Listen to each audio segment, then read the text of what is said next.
Hi, everyone. Thank you for joining us this evening for tonight's webinar. Alumni Insights, Are You a Global Leader or an Entrepreneur? My name is Darren Lockery, and I am the Associate Director of Enrollment here on our Boston campus. And joining me tonight is Colin Pyle, who is one of our alums, a Toronto native, and graduated from our London MBA in the class of 2012. So since graduation, Colin has been working as the CEO and co-founder of Crew Cafe, which is a company out of London that sources and sells coffee from all over the world. Simultaneously, he's also the managing director at G219 Productions, which is an award-winning content production company for some of the world's leading broadcasters. So Colin's entrepreneurial successes actually predate his MBA, and he has experience successfully selling a currency brokerage, which is based out of Toronto, and has also traveled extensively and knows the world now of TV broadcasting as he's produced shows with his brother. Tonight, Colin is going to walk us through his career journey and share some stories of his experience at Hult and beyond, and also those of some of his classmates who've gone on to work for some of the world's major companies. So hopefully getting a closer look at his story should help you reflect on some personality traits and some successful things that you can use as you navigate your career as an entrepreneur or as a global leader. So take it away, Colin. Cool. Thank you very much. That was a great introduction. Thank you, everyone, for joining me tonight or late afternoon, I guess, for you guys. Um, I'll just start off by introducing myself and sort of walk you through a bit of my career before the MBA and then what I'm up to now. And, I'll touch on some key points, some key characteristics of sort of my personality that keeps me driving. And talk about some of some of the characteristics of some of my classmates and what they went on to do. So from the beginning back, I graduated in undergrad in finance, and I wanted to be this guy. I definitely, all I cared about was how much money I could make and how fast I could make it. And so straight out of school, I started this company called Toro FX.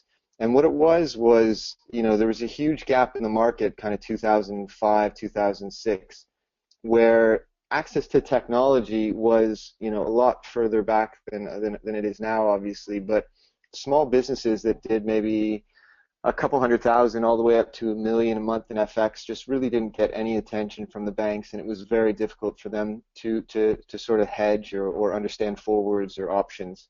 And so at that time, people, the volatility in the FX market was significant enough that if you were trading a product cross-border to the U.S., for example, and you were operating on 10, 15% margins or even less, you could really run into trouble over sort of a 3-month receivable. And so I built up that business for 2 years, really focusing on the SME and educating sort of the CFOs at times or the controllers on sort of the options they had to hedge their foreign exchange risk.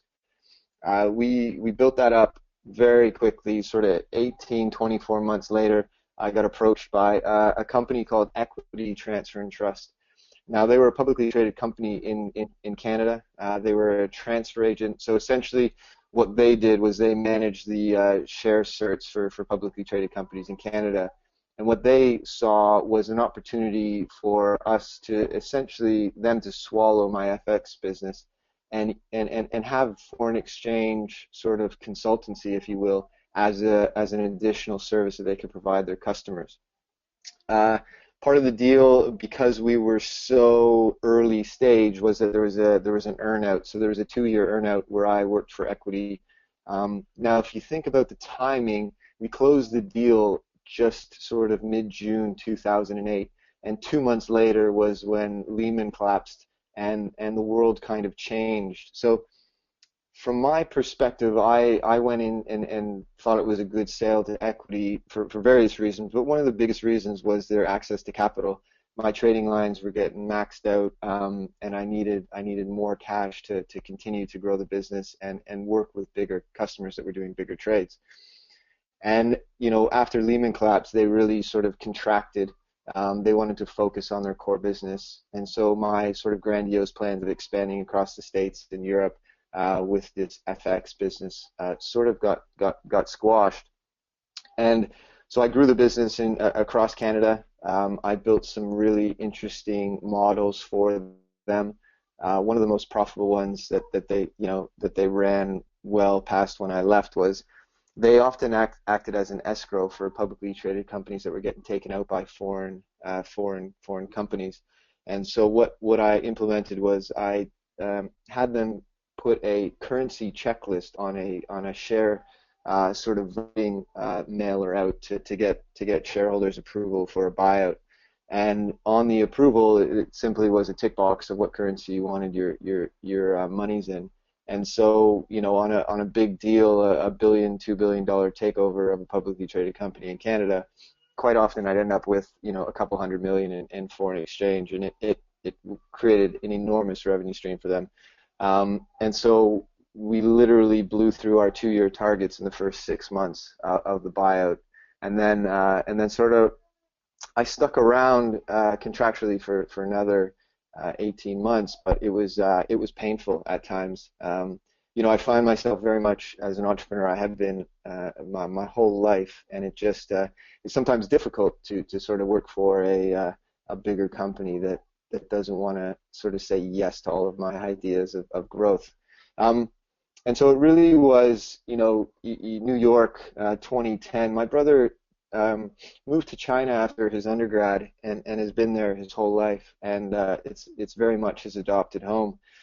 And he was a photographer, and so he was in New York for a gallery showing and a talk at Columbia, and so I went and met him, and it was there sort of roughly around May, maybe it was March, April of 2010 we met, and in the span of a 12-inch sub at Central Park, we decided that I was going to resign and finish out sort of after my contractual period was over, and that we were going to go on this great adventure.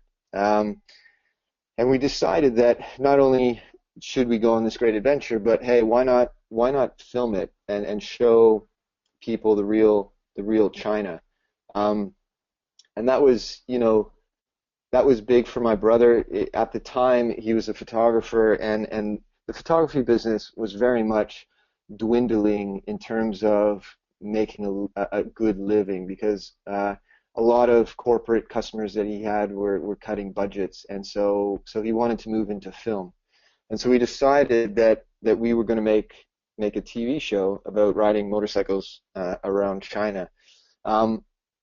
We had never really done much of this at all. And I think this is a constant theme of I generally do things very unprepared and then get prepared very quickly. And I think often people overthink a lot of decisions and sometimes scare themselves away from a decision that could have been something amazing.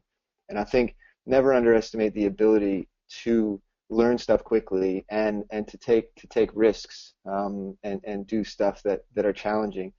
And I've seen it over and over and over again in my career, where perseverance of the tough times and figuring stuff out is really the catalyst to success. And so we set out on our journey. This was the journey around China.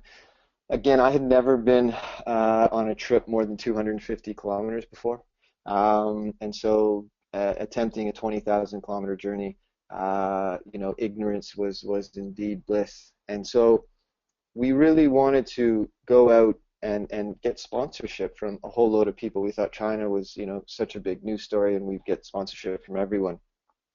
And again, rejection is another constant theme of entrepreneurship, unfortunately. You get a lot of people telling you no, and you just have to persevere through. And so I had resigned, I'd sold my house, I'd sold my car, I had gone down the path way too far to turn back. And so we ended up funding it ourselves, and actually got zero cash sponsorship.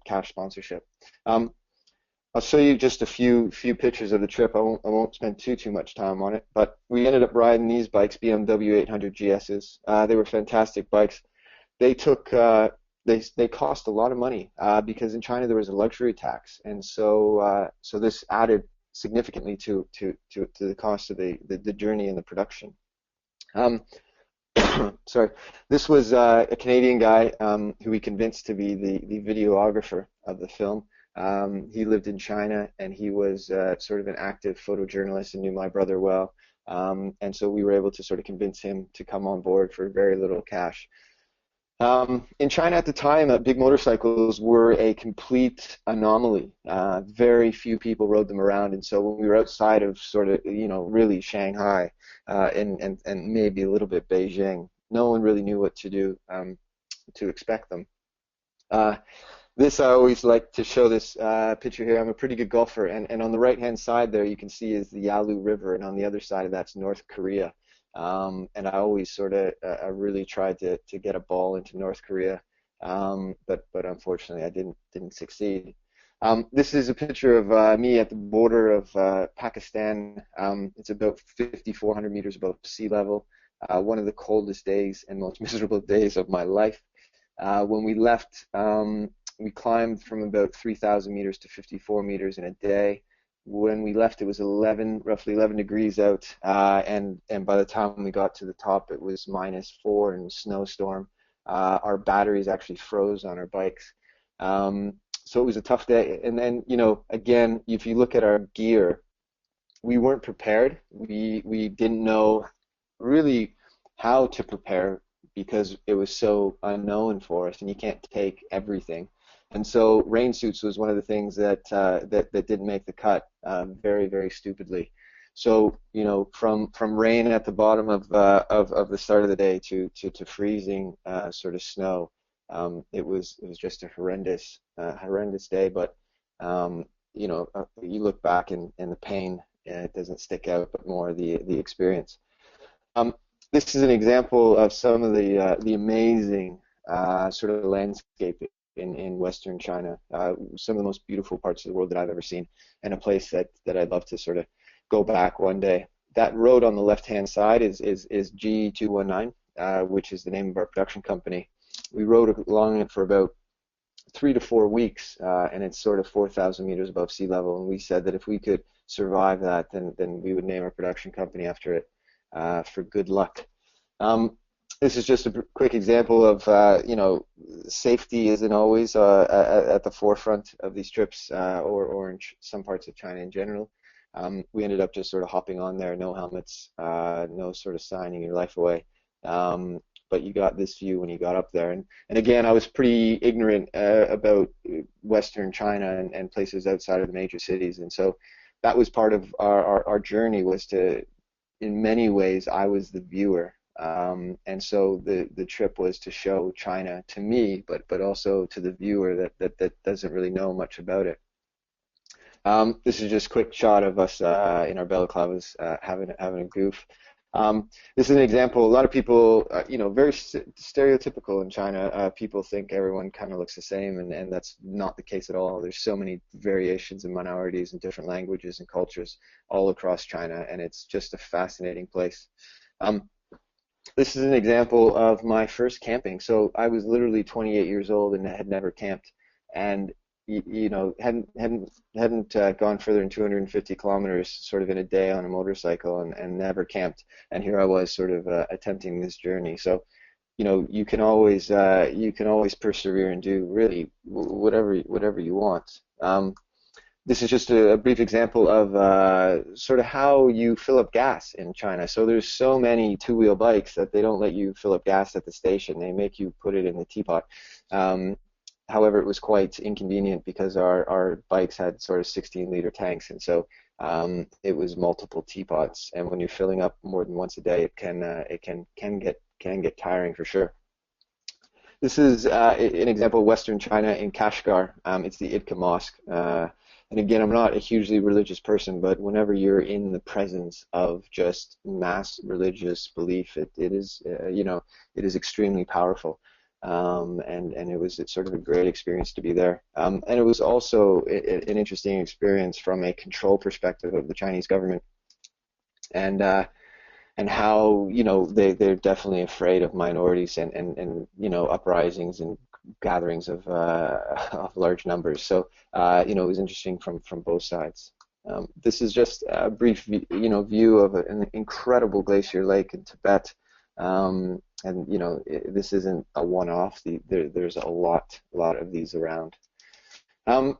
So after we finished the trip, we had literally we had some unbelievable footage. We had spent a lot of money, and we didn't want it to be a very expensive vacation. And so we looked to find people that were making films about China in China to help us post-produce it. And we ended up coming across this company called NHNZ Productions out of New Zealand that did a lot of work for the Chinese government. And the problem is once we started to showcase some of the footage, everyone loved it. But the problem was we actually filmed it illegally.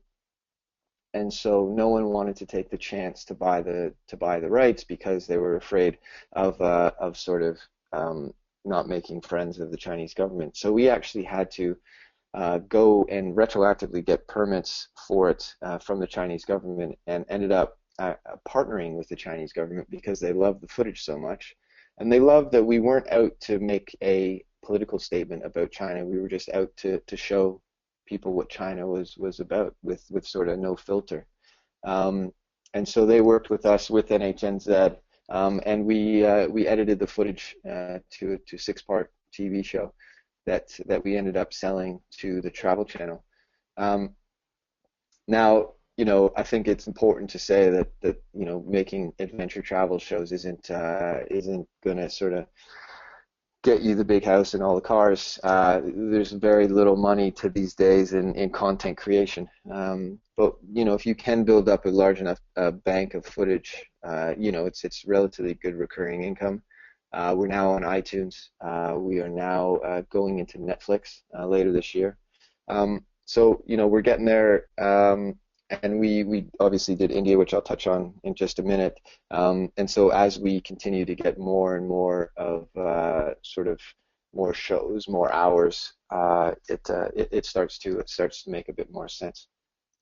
So what did I do after China? I ended up doing an MBA at Hult, of course.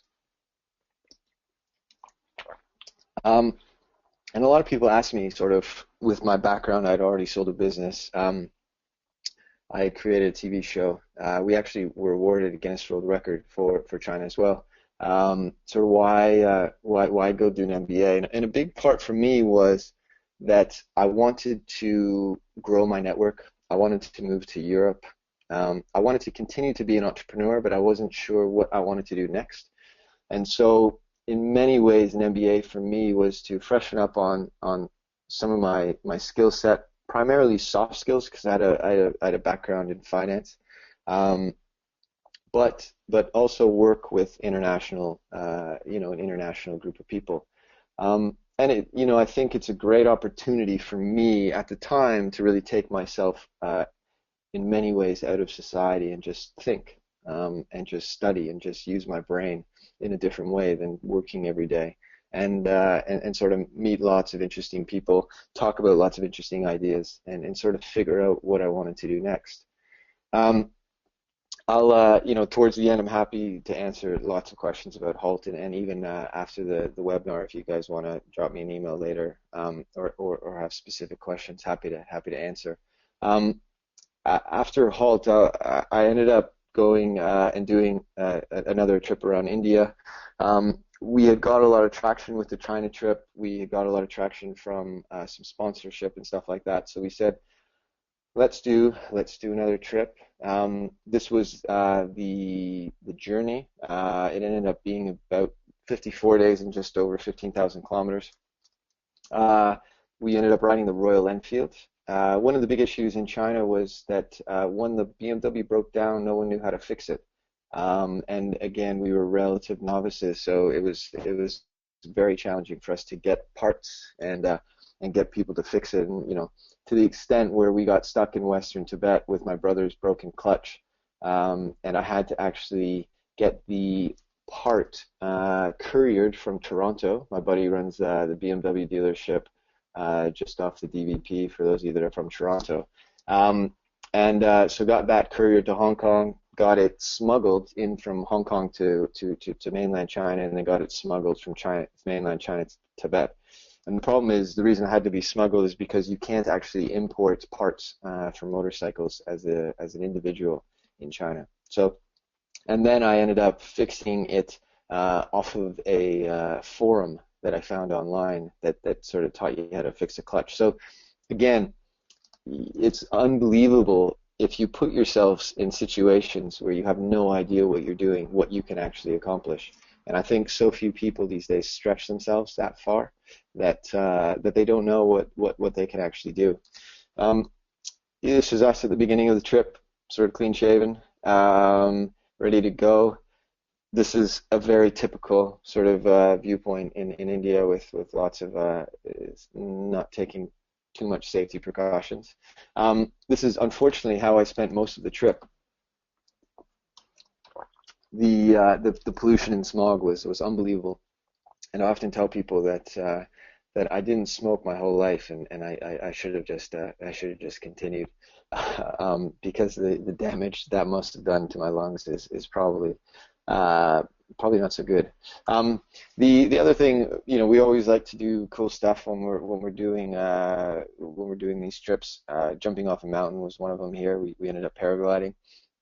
Always tell a sort of funny story here where essentially the guy that was going to sort of jump off the cliff with me was about 5'2", and so what actually happened was pretty much me jumping off a cliff with him on my back, which is not advisable to get enough speed. This is very typical sort of infrastructure in India, and it was phenomenal to see the difference between India and China. To see they're so similar but also so different in terms of government, in terms of infrastructure, but the diversities of the diversity of India. Every 100 kilometers is a different sort of different culture, different food. It was a fascinating place. Just to show you again, this was about 100 kilometers away from where I just took that picture. This is at the border of India and Pakistan, actually, and supposedly one of the most dangerous borders in the world. Nuclear weapons pointing at each other that don't like one another. And it was, if you ever get a chance to go to the Wagah border crossing, it was a phenomenal sort of West London show of patriotism from both sides, and it was a fantastic event.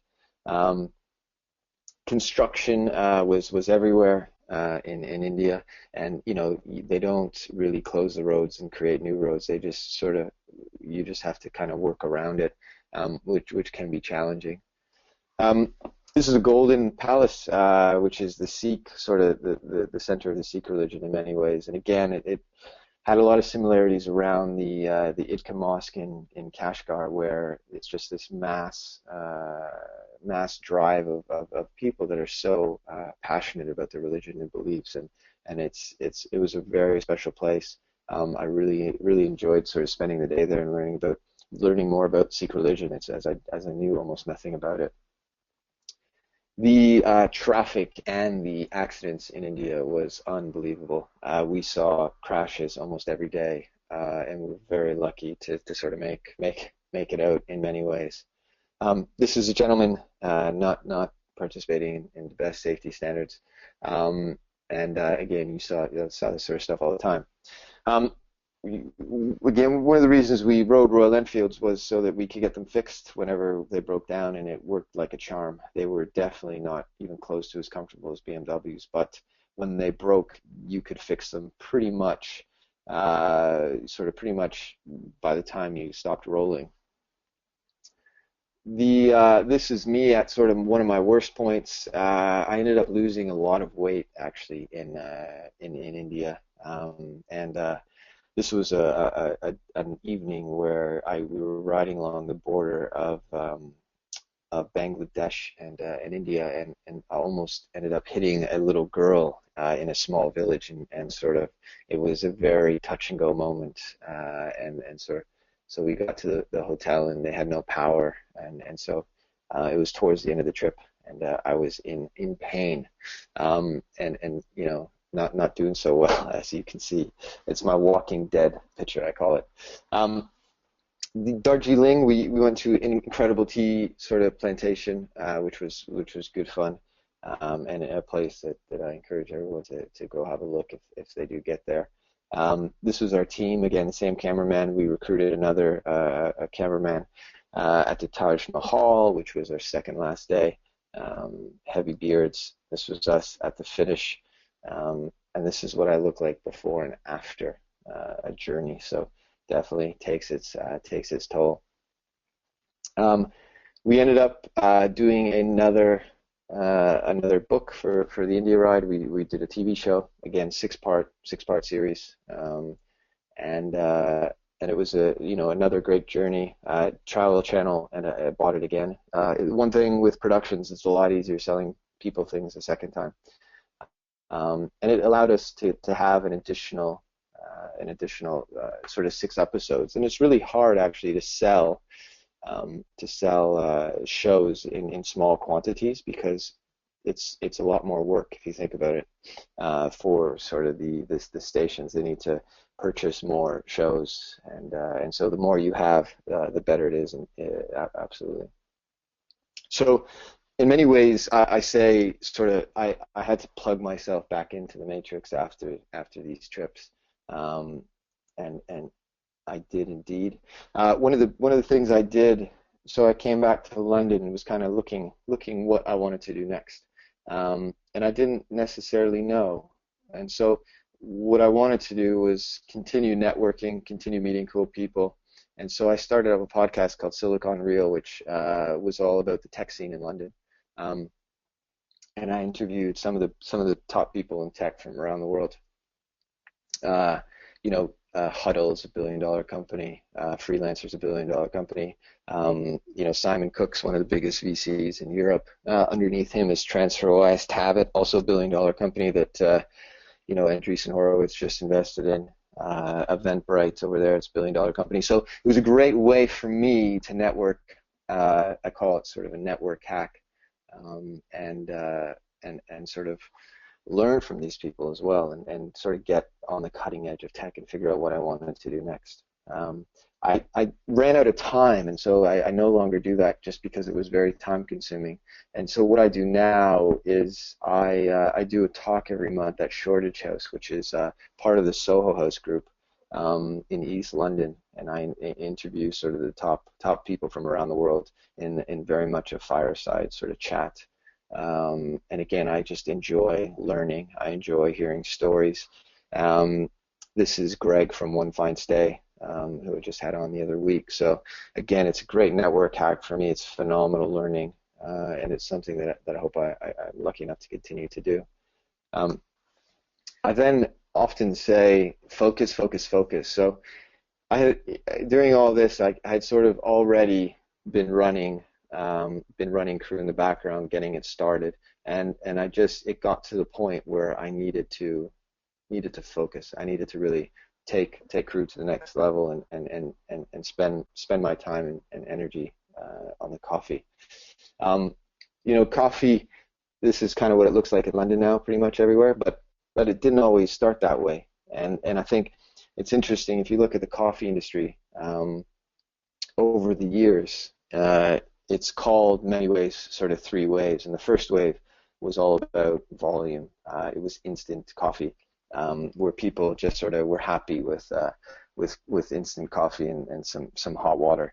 In the second wave, it was very much led by Starbucks, where it was convenience. It was getting coffee on every single corner, and it was about not necessarily about quality yet, but it was about volume also, where it was, in many ways I say that sort of Starbucks is a coffee-flavored milkshake. And then, the third wave really kicked in, and it came sort of from sort of Australia and New Zealand, and traveled over to Europe and parts of the U.S. and Canada. And it's all about speciality. It's all about provenance. It's all about taste. It's all about health. It's all about well-being. It's more of a lifestyle. And so, we looked at this coffee trend and we said, where have we seen this before? And in the UK, you definitely see it in the food scene, where 25 years ago the UK barely had a food scene, and now it's you know, one of the best food scenes in the world. And I think you know, it's just you constantly see these transitions within these major food and beverage categories, where we're slowly gone from a relatively uninformed consumer to you know, a consumer that just wants what they want, and it's very specific. And you know, saw it in the tea. You used to just get any old tea, and now you have an evening tea, you know, detox tea. You know, there's a tea for every type of mood or outcome that you're looking for. And you know, we're seeing it enormously in the beer and wine industry, where we're moving away in many ways from um, you know, from the big manufacturers, and craft beer is going like crazy, and sort of small wine plantations is taking off as well. And so we thought we could replicate this in many ways in the coffee industry. And so we set out to say that, okay, if we want to go into the coffee industry and we want to replicate what's been happening in other areas, then there's three key parts for us. We need to have the best tasting quality coffee on the market.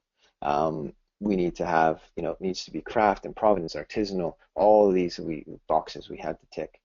And then we also said it has to be, you know, I think one of the most cliche terms right now is lifestyle brands, but you know, it's hard for me to think of another way to really sort of succinctly say it, and it's everybody now wants to be part of a brand. Everyone wants to buy from a brand. They don't want to buy from a corporation. They want to buy from a company that they have a relationship with, where there's a two-way dialogue. And so we looked at luxury, and we looked at upgrading people's coffee. And we feel that sort of well-being is very much the new luxury, where people are less interested in flashy things sometimes, and more interested in sort of time saving, you know, perceiving that you are relaxed and healthy and yoga and tanned is often more important these days, and perceived as more luxurious than sort of riding around in fancy cars. The other thing is ethics. So it's, you know, it's funny, in grad school we talked about CSR, sort of very was driven into us in lots of different companies. And I think that it is a CSR policy, or sort of how you want to engage with the world through your brand is part of a DNA of a successful company. And for us, it was very much at the forefront of what we wanted to do. We didn't want to create this business that was just selling people coffee. It had to have a transparent element where we told people exactly where we were buying the coffee from. We told people what we were paying for it. We only buy organic, fair trade coffee. And then we were really, you know, in many ways going after the Nespresso market at the beginning of our business. And we just were horrified that billions of these capsules were going into landfill, and we wanted to legitimately change that industry. So what did we ended up setting up this crew cafe. We looked at the Nespresso market as the market where we were going to tackle first. We thought it was in many ways the easiest market for us. Nespresso had a relative monopoly essentially for about 20 years. They did nothing with their patent for about 10 years, but for the last sort of 10 years, circa 3 years ago when the patent came off, they had a monopoly and were just completely revolutionizing in many ways the sort of at-home convenience coffee market. And so we looked and said that they do $5 billion a year in revenue, and their coffee isn't very good. They don't tell you where it comes from in many situations. They're not buying fair trade coffee. They'll have no organic coffee, and their sort of involvement in the environment is not great, to sort of say it mildly. And so we really wanted to tackle Nespresso and provide people with not just an alternative, but we say an upgrade to their morning coffee. And so we created capsules that fit in an espresso machine that were organic and fair trade coffee. We only buy the best coffee from around the world, and we put it into recyclable pods. And we will be moving towards a fully compostable capsule in about 3 months, which is super exciting. I set out, I was taking on this guy, George Clooney, down below, and I set out to find two co-founders. And I think for all of you out there that sort of are interested in setting up your own business, I can't stress enough how important it is to sort of take your time and make sure you find the right people to build your business with. In many situations, you are going on a 5 to 10 year journey with these people, and it is very, very difficult to get rid of shareholders or board members. So just, take your time. I encourage people to use definitely use leaver clauses for founders at times, and make sure that sort of the founder equity is sort of staggered over time, not just given all at the beginning. A mistake I made actually in this business that I won't make again. The nice thing is the guy on the top right kind of looks pretty goofy, but the thing is he hangs out with this guy, Jamie Oliver, and so he's an emerging sort of celebrity chef, and I think being able to leverage his profile in the UK has been a phenomenal win for our business, and has really been a sort of acquisition hack in many ways. Brings legitimacy to the brand. He opens up doors, like I said, and he helps us create and curate all of our products. This example of just one of our blends, sort of in case you haven't sort of seen how people taste coffee. And it's going down phenomenally well. We designed the business around a 4 revenue stream approach, and I think that it's interesting. I think in order to be a successful modern day business, you need to have a very strong presence online and a very strong presence offline. I think it's difficult to create a global business without that two-tier method. And we sell online, which is a huge engine. I call it the engine of our business that just ticks over. We have subscribers. We will grow the online business to the US this year. We're already in Norway. We're already in Kuwait. We're already in Ireland, and we're already in the UAE. We're already in Hong Kong as well. We'll go to Singapore as well this year. The online part of the business, we like to control most of it. I leverage Amazon fulfillment, which allows me to sort of ship my coffee internationally at great prices, both on Amazon's website. We sell our coffee, but also on our own website. We sell offline in sort of, we're in hotels, so hotels is a phenomenal revenue stream for us, but also offices, and then retail. So retail is not dead by any means, and it's still the vast majority of consumer spending. And I think in order to create a true brand, that being on shelves in trusted places is super important. This is just a picture of us in the window at Whole Foods. So we're in every Whole Foods in the UK, and we're chatting with them about going into stores in the States as well, which is super exciting. And then distribution. I mentioned we're in multiple different countries, and distribution was very much an opportunistic revenue stream for us, where we didn't necessarily seek it out, but it because our product is so easily shippable in terms of its shelf life, that we took on the opportunities very entrepreneurially, and has been phenomenally successful. This year we've got huge plans. We're going to go into beans and grounds. We've received so much traffic from our website, primarily from John's profile, the chef, and the problem is that we don't convert them always because a lot of them are not Nespresso customers. So this year we will expand to the US on the Nespresso side of things, but we will really go into the UK with a beans and grounds offering.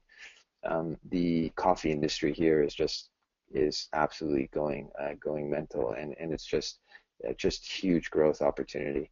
And people are constantly improving and educating themselves about coffee and really want to buy better coffee.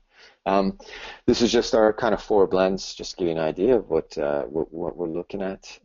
We always do limited editions, and we always engage with our customers. We're always creating new content. We've got a Valentine's Day gift out, and so one of the key things about building an online business and having that relationship with your customer is it is so important to keep them entertained and to create content. Um, so, I think some sort of closing thoughts, and then I'd love to open it up to sort of discussion is, I think nowadays I really think all businesses are global. And I think what that means is not necessarily that you have to have offices globally, but I think if you leverage things like Amazon fulfillment, for example, um, if you leverage relationships with distributors, that you can sell your product internationally so much easier than you could 10, 15 years ago. And I think that if you're not going global or thinking global from the beginning, then you're thinking too small. I also think that one of the most amazing things that I got out of my Hult experience was understanding the way the world worked in a lot of places I never would have seen. And that was just through working with classmates, whether they were from all over the world, and understanding how business was done in their where they were from, and still till today, we're in Kuwait selling coffee, and the reason I feel comfortable doing that is because I have a good friend who's a classmate who lives in Kuwait, and he sort of did the due diligence on our partners, and he just has an eye over it. We're also going to start selling in Argentina, and again, it's just a classmate is over there, and they're interested in getting into the coffee industry, and so I knew that I wanted to be an entrepreneur, and I knew I wanted to be a global entrepreneur and build a global business. And so going to Hult for me was very much, in my mind, building a global network of classmates who I trusted and who I could count on to help me grow that business. I think in London, if you look at the trends within large multinationals, they are they're doing some very interesting stuff. I think they're starting to get it, and I think they're starting to acquire innovation and outsource innovation. But what they're not doing is they're not killing innovation the way they used to. And so I think that if you want it, I think going down the entrepreneur path is very difficult, very challenging, and in the short term is going to hit your bank book for sure. You're going to be years before you're turning a profit unless you're very lucky, and so your salary is going to be a lot lower than if you go and work for sort of a bigger multinational. But I encourage you that if you do want to go the multinational route and the corporate route, to look at some of the areas where they're acquiring some interesting companies, and try to get your foot within sort of the innovation side of some of these big companies. Also think it's phenomenal what's happening in London, where these multinationals are opening up incubators and accelerators, and I think that's sort of a cool area to get involved with. And then it's really interesting the new sort of multinationals, and you got these massive tech companies that are just taking over the world, and I think if you think you might be an entrepreneur but you're not necessarily sure, or you want to learn, I always tell people to learn on someone else's money. And the best way to do that is to join a startup that's maybe 2, 3, 4 years in. Maybe they're just turning a profit. Maybe they just they've done a Series A or a Series B round, where you can still, get a decent salary but also get a bit of upside with potentially some options. And the amount that you'll learn is just incredible working for a startup. One of the biggest reasons why I love being an entrepreneur is because I learn something new every single day.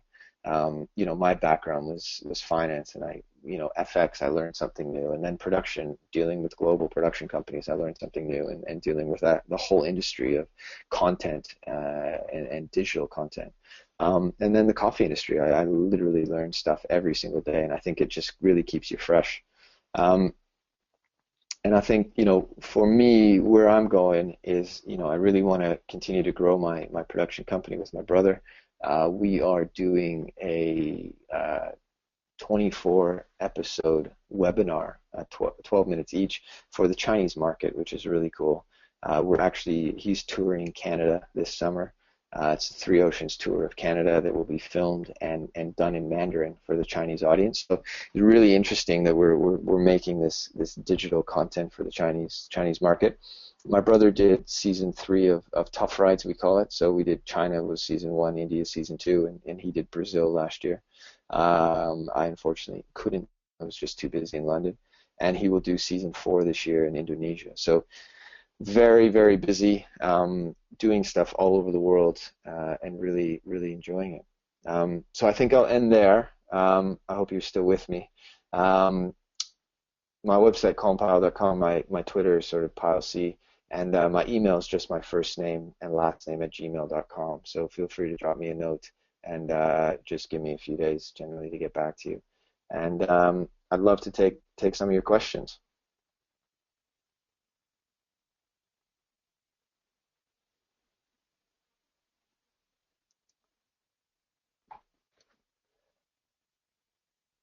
I'm not entirely sure how to do that.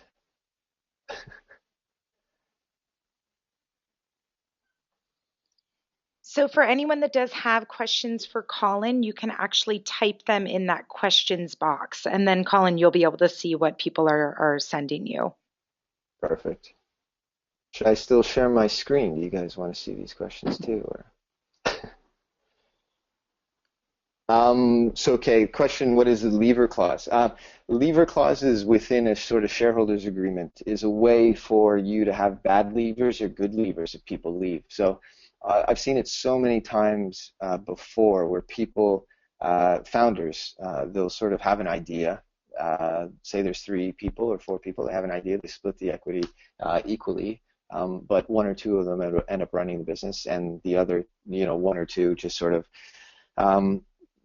aren't that involved, and so they end up getting a huge slice of the pie, but not a huge amount of the work. And it really impacts not only the entrepreneur but also future funding rounds, because the equity is just you end up ruining your cap table in many ways. So creating lever clauses is a way that allows you to kind of strip back founder equity if they leave or if they don't put in X number of hours, or you can create the clauses as you wish. So it's a nice way to do it, and I absolutely encourage people to look into it. What is my enterprise value? I'm not entirely sure. We're currently raising money right now at a £4 million pre-money valuation. We did £500,000 last year in revenue. We'll do 2 million hopefully this year in revenue. So that's kind of where we're valuing ourselves. It's extremely difficult to value a small business. I butt my heads with investors on a daily basis, trying to figure out what we're actually worth. So it's very much a sort of a discussion.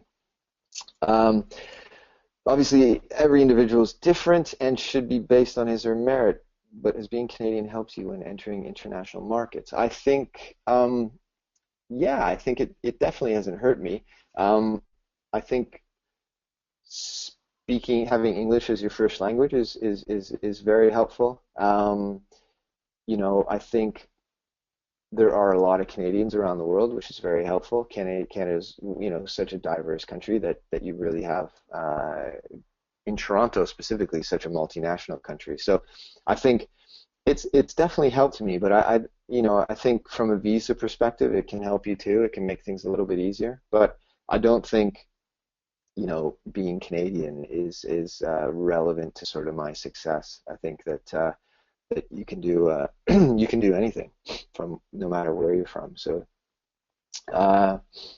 my adventures helped me. So I think my adventures really they change your perspective when you spend 65, 70 days away from the world, away from Facebook, away from Instagram. And I think they changed the way I look at the world, the way I value things within my life, and absolutely has changed and helped me with what I do now. I also think before I did the adventures, had no idea what I was actually capable of doing.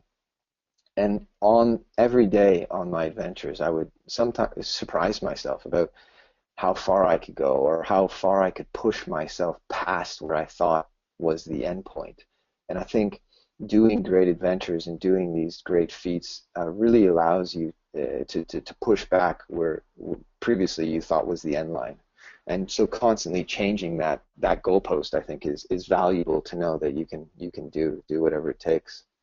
Um, so why I chose Hult over some other schools. So for me, the global aspect was one of the biggest factors for Hult. I had a great experience with recruiters at Hult and sort of going to events. I also applied to LBS, and one of the things that I always tell at LBS was I got a 610 on my GMATs, which wasn't super fantastic, but I had sold a business, I had a Guinness World Record, I'd created a TV show, and LBS said they loved my profile, but they wanted me to get my score up.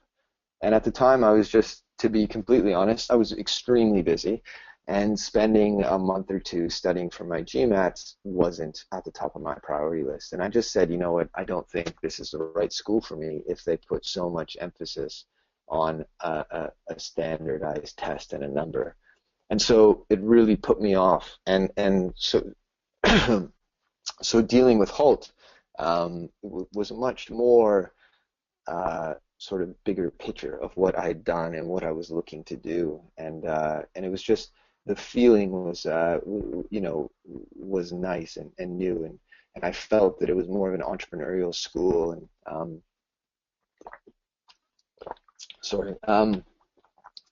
and that in many ways Hult was growing, and in many ways it was a business that was being entrepreneurial, and so I've seen Hult evolve over the last sort of 4 or 5 years, and it's been fascinating to see its growth, and it's no wonder that they like to sort of take on entrepreneurs, because in many ways it's very entrepreneurial itself.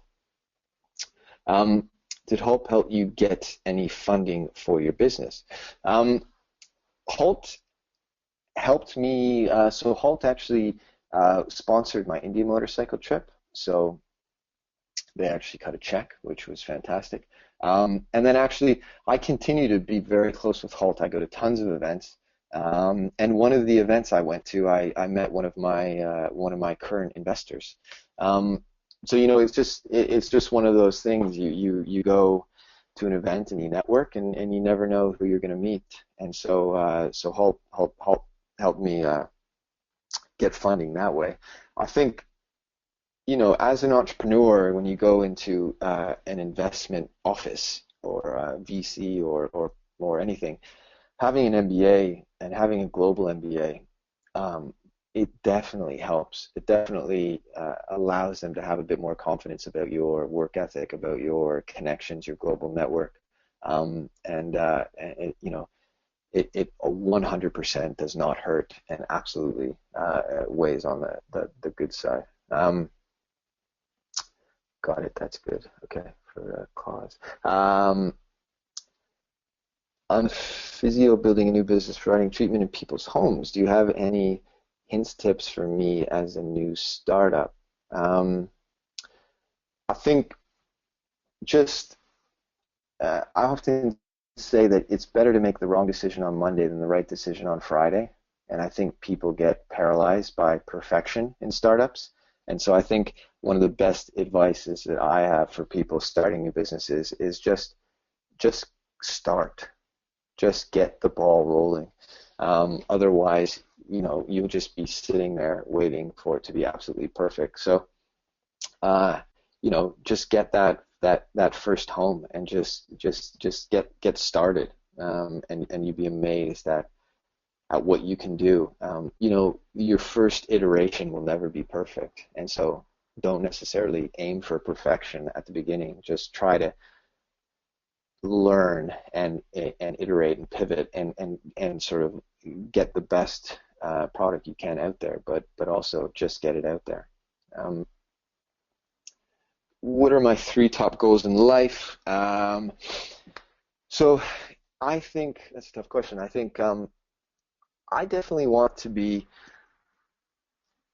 a successful entrepreneur, but look beyond just the financial rewards. So, one of my big goals is time management. And so I just had a little boy about 6 months ago, and spending time with him is of enormous importance. So I think working smarter, not harder, is a real big thing for me. I essentially don't have a work-life balance. I essentially work all the time, but it allows me to, work from different locations. And so being kind of that flexible entrepreneur is extremely valuable to me in my life.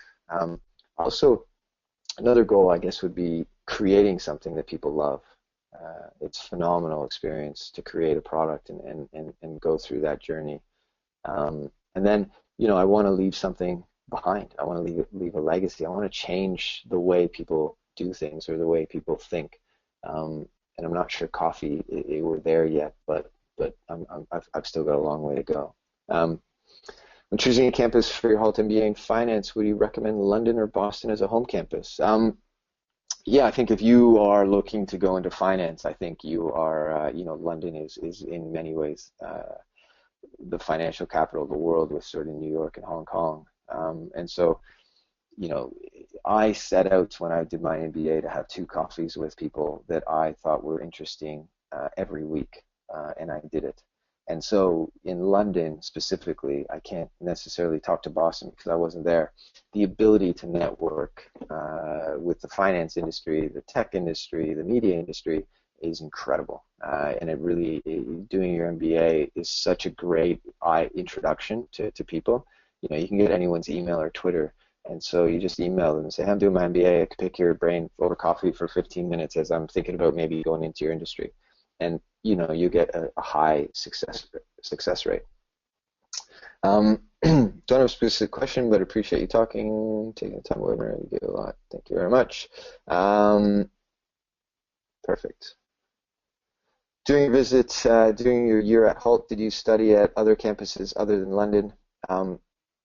I didn't actually. I had planned to do this big exchange, but I got sidetracked getting ready for my India trip, and I actually helped my brother set up his Mandarin language school in London while I was in school. So not necessarily advisable to do other things while you're in school. I think you should really take the time to focus on your education, but that's why I didn't. I've traveled to most of the campuses now. Before I went to Hult, I visited lots of them, and then pretty much after I've been to Hult, whenever I'm in a city where there's a Hult campus, I usually do a talk there and sort of meet students. So I think for a lot of my classmates, it definitely impacted their experience. I was lucky. I'd done a lot of traveling and done business internationally, and so I think for those that haven't, it was a phenomenal experience for them to see different places like Shanghai and stuff like that, and how business is done. Since graduation, through what avenues have you been able to maintain your global connections that you established during your time at Hult? I think the Hult alumni network is quite strong, and it's constantly being improved.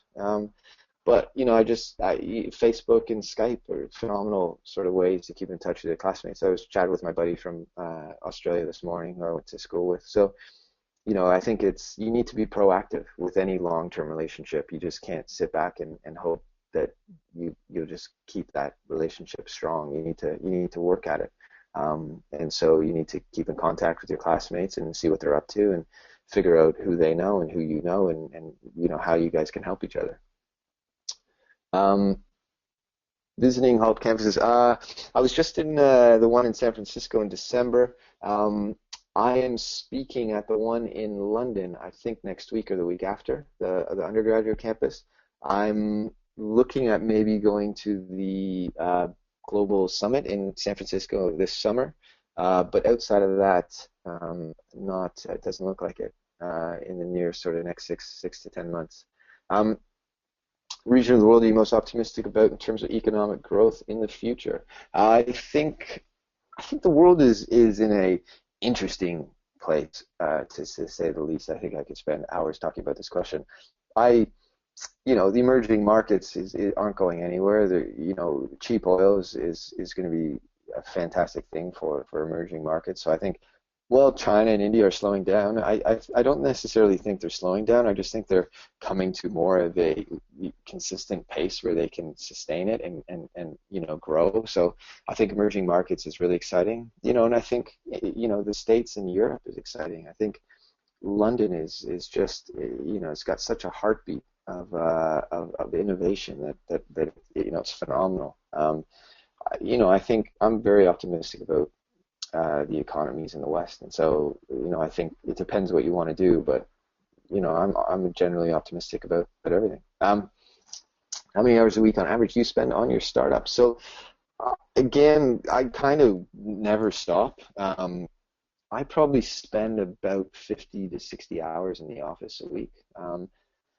And then, I'm often up late on calls in different regions or getting back to emails or, doing proposals.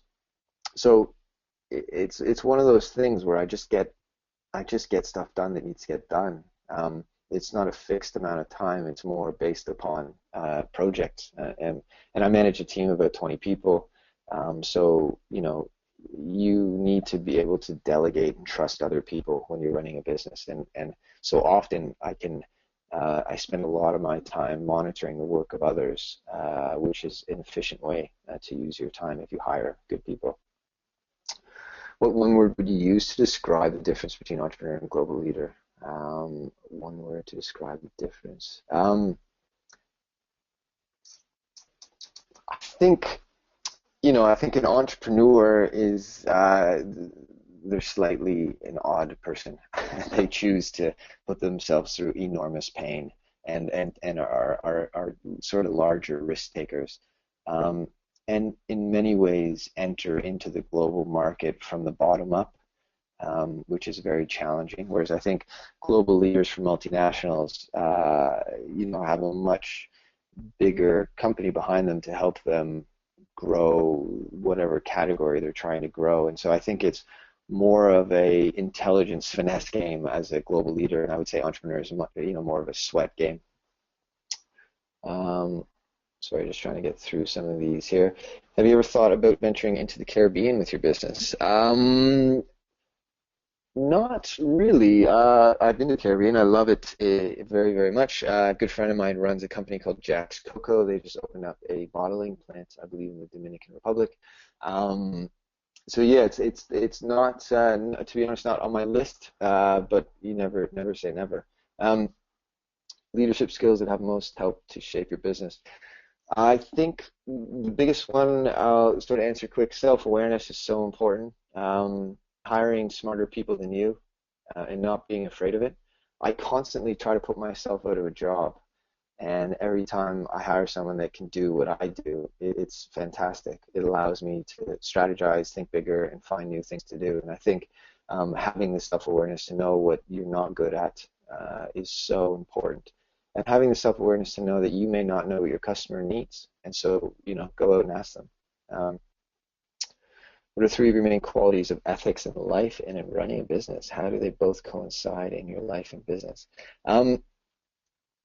Qualities of ethics. I think, if you have to think about the principles that I live my life and run my business, I think transparency and honesty are so important. And we're trying to build this great brand that people trust and want to be engaged with. And I think that just being open, honest, and transparent about stuff you do wrong, stuff you do right, stuff you're working on is so important, both in my life and business. So we'll just leave that at two, I guess. What would you do, summer internship at a startup, or to go on a global adventure in your junior year of undergrad? I think it depends if you've ever traveled before. I think global adventure is amazing. It really opens your life up. I think there's finite times in your life when you can go on adventures, and I think being able to sort of figure out when those times are where it makes sense is good. And when you have the opportunity, go travel. I think startups are always going to be there, and so I think in many ways go travel and then do a startup, or do the startup next summer.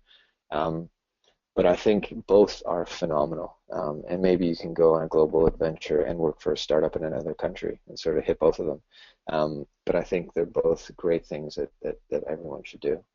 Um, how do I see the world in 10 years? Again, that's a big question. I think I'm a huge fan of sort of driverless cars and the way urban centers run. I think 10 years is probably a little short.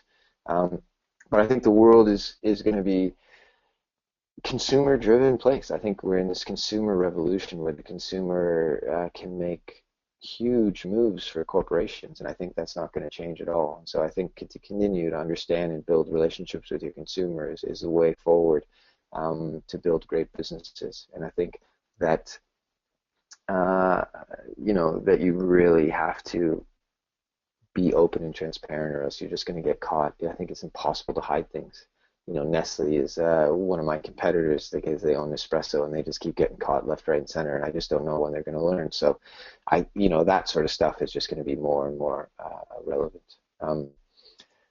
Any major culture shock when you entered the Hult program? What was your most difficult transition? I think I never really worked in a group with 6 or 7 different nationalities, and so I think that absolutely is a new dynamic that I had to work with. Many times I'd be in a room with 6 people, and I was the only one whose native language was English, and that's challenging. It's a different challenge that I had to sort of overcome. But you figure out quickly what your team, what their skill sets are, what their strengths are. Some people are great at math, some people are great at design or ideas, and some people are great at writing in English or writing essays. So that was a big change for me, and it was a great learning experience on how to put together great projects or great presentations with a very diverse team in a short amount of time. Can you repeat your email address once again? It is my first and last name at gmail.com. So Colin Pyle at gmail.com. What is the value of your company? I said we're raising at the moment 4 million pre-money pounds. But it's very difficult to value startups. We're growing like crazy. We're growing almost 10 to 15% month on month. So, I hope my company will be worth well into this sort of 40, 50 million pound mark range within the next few years. I think it's within our grasp. So stay tuned. Do you think that a shy, low-key person can be a successful entrepreneur? Absolutely. I've interviewed some very shy people on my podcast and in Short House who are just phenomenal entrepreneurs who have built up incredible companies. I think the tech world has completely opened it up and allowed people who may be shy to really excel in the tech space. I think if again, that self-awareness that you may have is go out and find a co-founder that's not shy, because fundraising is probably going to be a challenging thing for you, and PR. So find that co-founder that complements you well. What do you look for? What do you look forward to the most with expansion to the U.S.? I think, listen, to build a big global business, you need to be successful in the U.S. I believe that strongly. So I'm really excited to move towards the U.S. and see how that market relates to my product.